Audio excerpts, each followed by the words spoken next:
हळद उचली कुंकू असले या मालिकेच्या पुढील भागामध्ये आपण पाहणार आहोत. समर हा पूजाला धमकवतो, हे बघ पूजा, मी तुम्हाला प्रेम देतो तर ते गुमान घ्यायचे.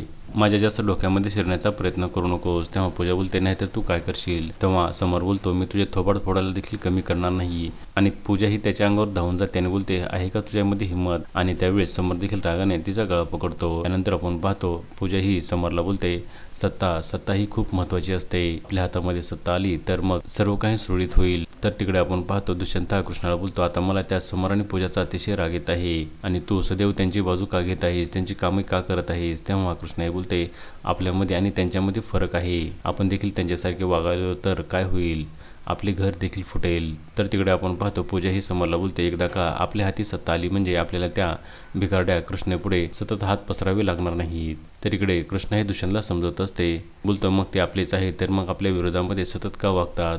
आणि कृष्णा बोलते, एक दिवस ते त्यांना देखील त्यांची चूक समजेल व ते आपल्याला साथ देतील. तर पुढे येणाऱ्या भागामध्ये कृष्ण आणि दुष्यंत यांच्या समोर पूजा व समोरचा खरा चेहरा येणार का हे पाहणे अतिशय रंजक ठरणार आहे. हळद रुसली कुंकू असले या मालिकेचे सर्व अपडेट्स पाहण्यासाठी आमच्या चॅनलला लाईक करा, शेअर करा आणि सबस्क्राईब करायला विसरू नका.